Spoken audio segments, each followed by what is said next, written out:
ಜ್ಯೋತಿ ವೀಕ್ಷಕರಿಗೆ ನಮಸ್ಕಾರಗಳು. ಯಜಮಾನ್ರ ನೀವು ಹೋಗಿ ಅಲ್ಲಿ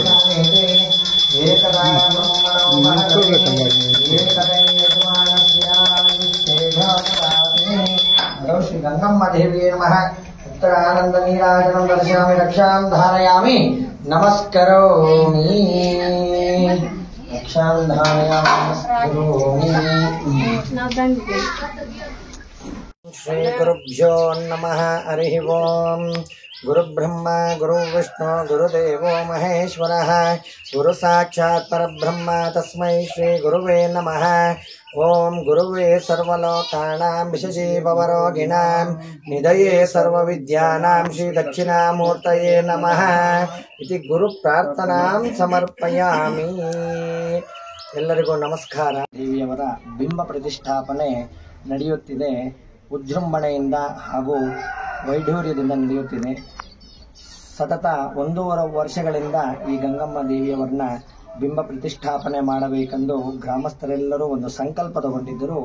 ಆ ಸಂಕಲ್ಪ ನಿನ್ನೆ ಶ್ರಾವಣ ಮಾಸ ಶುಕ್ಲ ಪಕ್ಷ ದ್ವಾದಶಿ ತಿಥಿ ಹಾಗೂ ಇವತ್ತು ತ್ರಯೋದಶಿ ತಿಥಿ ಗುರುವಾರದಂದು ಬಿಂಬ ಪ್ರತಿಷ್ಠಾಪನೆ ನಡೆದಿದ್ದು, ನಿನ್ನೆಯಿಂದ ಶ್ರೀ ಮಹಾಗಣಪತಿ ಪೂಜೆ, ಪುಣ್ಯಾಹವಾಚನ, ನವಗ್ರಹ ಆರಾಧನೆ, ಹೋಮಗಳು ಹಾಗೂ ವಿಶೇಷ ಫಲ ಪಂಚಾಮೃತ ಅಭಿಷೇಕ ನಡೆದಿದ್ದು, ಭಕ್ತಾದಿಗಳೆಲ್ಲರೂ ಸಕಾಲಕ್ಕೆ ಆಗಮಿಸಿ ಅವರು ಅವರ ಕೋರಿಕೆಗಳನ್ನು ಗಂಗಮ್ಮ ದೇವಿಯವರ ಹತ್ರ ಪ್ರಾರ್ಥನೆ ಮಾಡಿಕೊಂಡು ಹಾಗೂ ಸುಮಾರು 12:30 ಹೊತ್ತಿಗೆ ಮಹಾಮಂಗಳಾರತಿ ಮಾಡಿ ತೀರ್ಥ ಪ್ರಸಾದಗಳೆಲ್ಲನ್ನು ವಿನಿಯೋಗ ಮಾಡಿಸಿಕೊಂಡು ಎಲ್ಲರೂ ದೇವರ ಕೃಪಾ ಪಾತ್ರರಾಗಿದ್ದಾರೆ ಎಂದು ಈ ಕಮ್ಮದಟ್ಟಿ ಗ್ರಾಮಕ್ಕೆ ಸಕಾಲವಾಗಿ ಮಳೆ, ಬೆಳೆ, ಆಯುರಾರೋಗ್ಯ, ಐಶ್ವರ್ಯ, ವಂಶ, ಕುಲ ಎಲ್ಲವನ್ನು ಅಭಿವೃದ್ಧಿಯಾಗಲಿ ಎಂದು ಗಂಗಮ್ಮ ದೇವಿಯಲ್ಲಿ ಪ್ರಾರ್ಥನೆ ಮಾಡಿಕೊಳ್ಳುತ್ತಿದ್ದೇನೆ. ಹರಿ ಓಂ.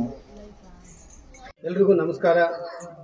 ಇದೇ ಮುಳಬಾಗಿಲು ತಾಲೂಕು ದೇವರಾಜ ಸಮುದ್ರ ಗ್ರಾಮ ಪಂಚಾಯತಿಗೆ ಸೇರಿದ ಕಮ್ಮದಟ್ಟಿ ಗ್ರಾಮದಲ್ಲಿ ಹಿರಿಯರು ಕಾಲದಿಂದಲೂ ಗಂಗಮ್ಮ ದೇವಾಲಯವನ್ನು ಚಿಕ್ಕದಾಗಿ ಕಟ್ಕೊಂಡು ನಿರ್ಮಿಸಿಕೊಂಡು ಪೂಜೆ ಮಾಡ್ಕೊಂಡು ಬರ್ತಾ ಇದ್ರು.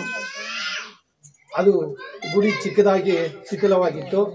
ಅದನ್ನು ಜೀರ್ಣೋದ್ಧಾರ ಮಾಡುವುದಕ್ಕೋಸ್ಕರವಾಗಿ ಸ್ವಾಮಿಯ ಪ್ರತಿಷ್ಠಾಪನೆ ಮಾಡಬೇಕಾಗಿ ಎಲ್ಲ ಊರಿನ ಗ್ರಾಮಸ್ಥರು ಎಲ್ಲರೂ ಸಹಕಾರದೊಂದಿಗೆ ಈ ದೇವಿಯನ್ನು ಸ್ಥಾಪನೆ ಮಾಡೋದಕ್ಕೆ ಸಂಕಲ್ಪ ಕಟ್ಕೊಂಡ್ರು. ಈ ಗ್ರಾಮ ದೇವತೆ ಈ ಕಮ್ಮದಟ್ಟಿ, ಕಾಮನೂರು, ಈ ಸುತ್ತಮುತ್ತಲ ಗ್ರಾಮಸ್ಥರನ್ನೆಲ್ಲ ಆಶೀರ್ವಾದ ಮಾಡುತ್ತಾ ನಡೆಸ್ಕೊಂಡು ಬಂದಿದ್ದಾಳೆ. ಈ ದೇವಾಲಯಕ್ಕೆ ತನು, ಮನ, ಧನ ಎಲ್ಲವನ್ನು ಕೊಟ್ಟು ಸಹಕಾರ ಮಾಡಿದಂತಹ ಗ್ರಾಮಸ್ಥರಿಗೆ, ಎಲ್ಲ ಭಕ್ತಾದಿಗಳಿಗೂ ಆ ತಾಯಿ ಮಹಾಭಾಗ್ಯ, ಅಷ್ಟೈಶ್ವರ್ಯ ಭಾಗ್ಯಗಳನ್ನೆಲ್ಲ ಕೊಟ್ಟು ಆರೈಸಲಿ ಅಂತೇಳಿ ದೇವರಲ್ಲಿ ಪ್ರಾರ್ಥನೆ ಮಾಡುತ್ತೇನೆ.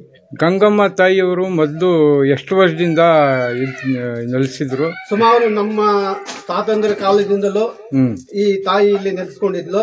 400 ವರ್ಷ ಇತಿಹಾಸ ಇದೆ ಅದಕ್ಕೆ. ಆದ್ರೆ ಅದು ಅದೇ ಒಂದು ಹಳೆಯ ಸ್ಥಿತಿಯಲ್ಲೇ ಇತ್ತು. ಅದನ್ನ ಜೀರ್ಣೋದ್ಧಾರ ಮಾಡ್ಬೇಕಂತ ಅಂದ್ಬಿಟ್ಟು ಗ್ರಾಮಸ್ಥರೆಲ್ಲ ಸೇರಿ ಒಂದ್ ಜಾಗದಲ್ಲಿ ಕೂತ್ಕೊಂಡು ನಾವು ಈ ದೇವಾಲಯವನ್ನ ಸರಿಯಾದ ರೀತಿಯಲ್ಲಿ ಕಟ್ಟಿ ಒಂದು ನೆರಳನ್ನ ಕೊಡ್ಬೇಕಂತ ಅಂದ್ಬಿಟ್ಟು ಆ ಸಂಕಲ್ಪ ತಗೊಂಡ್ಮೇಲೆ ಆ ದೇವಾಲಯವನ್ನ ಕಟ್ಟಿದ್ವಿ. ಮತ್ತೆ ದೇವಿ ಇದುವರೆಗೂ ಯಾವ್ಯಾವ ಹರಕೆಗಳು ಮತ್ತು ಯಾವ ರೀತಿ ಅವ್ರದ್ದು ಮಹಿಮೆ ಇದೆ? ಗಂಗಮ್ಮ ದೇವಿಯ ಮಹಿಮೆ ಈ ಕಮ್ಮದಟ್ಟಿ ಕಾಮದೂರು ಗ್ರಾಮದಲ್ಲಿ ಎಲ್ಲಾ ಭಕ್ತರಿಗೂ ತನ್ನ ಇಷ್ಟಾರ್ಥ ಸಿದ್ಧಿಗಳನ್ನ ಯಶಸ್ವಿ ನಡೆಸಿಕೊಳ್ಳುತ್ತಾ ಬಂದಿದ್ದಾಳೆ. ಆಮೇಲೆ ಇಲ್ಲಿ ಮೊದಲು ಯಾವ ಕಾಲದಿಂದ ಯಾವ ಇದ್ರು ನೆಲೆಸಿದ್ರು ಅಂತ, ಈ ಗ್ರಾಮ ಹೆಂಗೆ ಆಯ್ತು? ತಾಯಿಯವರ ಇದರಿಂದನ ಅದು ಹೆಂಗೆ ಅಂತ ಅದ್ರ ಹಿನ್ನೆಲೆ? ಗ್ರಾಮದಲ್ಲಿ ಹಿರಿಯರಿಂದ ಕಾಲದಿಂದಲೂ ಬಂದಿದೆ. ಯಾವ ರೀತಿ ಬಂದಿದೆ ಅಂತ ಅದು ಇತಿಹಾಸ ಸರಿಯಾದ ಗೊತ್ತಿಲ್ಲ. ಏನೋ ಹಿರಿಯರು ನಡ್ಸ್ಕೊಂಡು ಬಂದಿದ್ದಾರೆ. ಅದ್ರ ಪ್ರಕಾರವಾಗಿ ನಾವು ಅದನ್ನ ಇನ್ನೂ ಮುಂದುವರಿಸಿಕೊಂಡು ಹೋಗ್ತಾ ಇದ್ದೀವಿ. ತಾವು ಈ ಗ್ರಾಮದವರ ಸ್ವಾಮಿ? ನಾವು ಇದೇ ಗ್ರಾಮದವರು. ತಮ್ಮ ಹೆಸರು? ನಮ್ಮ ಹೆಸರು ನಾಗರಾಜ್ ಅಂತ. ಇಲ್ಲೇ ಹುಟ್ಟಿ ಬೆಳೆದವರು. ಸರಿ. ಇಲ್ಲೇ ಹುಟ್ಟಿ ಬೆಳೆದಿ ಈ ತಾಯಿಗೆ ಸೇವೆ ಮಾಡ್ಕೊಂಡು ಬರ್ತಾ ಇದೀವಿ. ಸರಿ ಸರ್. ಪೂಜೆ ಮಾಡ್ತಾ ಇದ್ರು. ನಾವು ಬಂದಿದ್ದು ಒಂದು ಸುಮಾರು 20-30 ವರ್ಷಗಳಿಂದ ನಾವು ಪೂಜೆ ಮಾಡಿಕೊಂಡು ನಮಗೆಲ್ಲ ಒಳ್ಳೆಯದಾಗಿದೆ. ಸರಿ. ಎಲ್ರಿಗೂ ಒಳ್ಳೇದು ಮಾಡ್ತಾರೆ. ಹರಕೆಗಳು ತೀರಿದೆಯಾ ತುಂಬ ಆಶೀರ್ವಾದ ತೀರಿದೆ ದೀಪ ಎಲ್ಲ ಮಾಡಿ ಅರ್ಕೆ ಎಲ್ಲರೂ ಅವ್ರವ್ರ ಅನುಕೂಲಕ್ಕೆ ತಕ್ಕಟ್ಟಿಗೆ ಅರ್ಕೆ ಒತ್ತಿರ್ತಾರೆ. ಆದ್ರೂ ದೇವಿ ಅನುಗ್ರಹ ಕೃಪೆ ಆಗಿದೆ, ಅನುಗ್ರಹ ಆಗಿದೆ. ಇದೆ.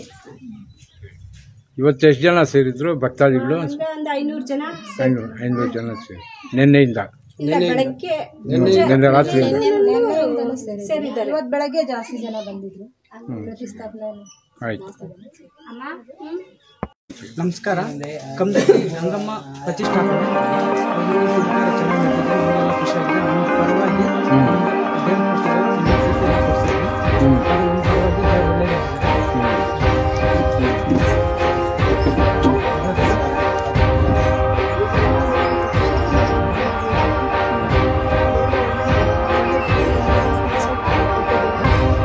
ನೀವು ನಿಮ್ಮ ಕಡೆಯಿಂದ ಕೊಡುಗೆ ಕೊಟ್ಟಿರೋ ನಿಮ್ಮ ಹೆಸರು? ಶಿವರಾಮ್.